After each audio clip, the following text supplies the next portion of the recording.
Ġnien komunitarju ġdid ġie inawgurat f'Ħalaxa biex joffri spazju aktar siguru u aċċessibbli għal familji fil-qalba tal-lokalità. Fl-istess waqt, Project Green għaddejja b'xogħol ta' riġenerazzjoni fuq medda ta' art ta' aktar minn 25,000 metru kwadru li se jsarraf fi spazju ieħor miftuħ għal familji f'Ħalaxa. Mill-bidu tal-proġett saru diversi interventi li jkomplu jagħmlu dan ix-xogħol wieħed sostenibbli. Imbena ġibjun ta' madwar 60 metru kubu li l-ilma miġbur fih se jintuża t-tisqija fil-waqt li nbnew ukoll faċilitajiet pubbliċi. Ix-xogħlijiet tal-infrastruttura taħt l-art tlestew u bħalissa l-passaġġijiet jitlestew u l-installazzjoni ta' servizzi kemm tad-dawl u anke tal-ilma se jitlestew fil-ġranet li ġejjin.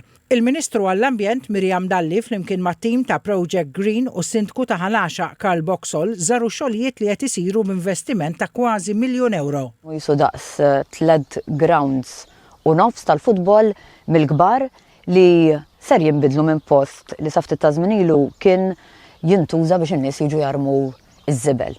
U minflok issa din noħolqu picnic area fejn il-familji jistgħu jiġu igawdu l-ħin liberu tagħhom flimkien mal-familja. Siġar ta' żebbuġ eżistenti se jinżammu bħala parti mill-proġett u qed jiġu protetti matul l-implementazzjoni b'enfasi partikolari fuq il-ħarsien tas-sistemi tal-eruq u l-veġetazzjoni eżistenti.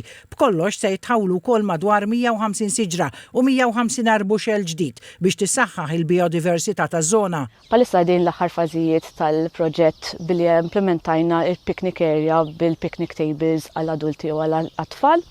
L-area wkoll għandha play equipment għat-tfal pal balancing trail u tipi bil-magnifying glass ġofija. L-area wkoll inkluża toilets għall pubbliku u footpaths għall-aċċess għal kulħadd. Il-proġett huwa kofinanzjat mill-Fond Agrikolu Ewropew għall-Iżvilupp Rurali.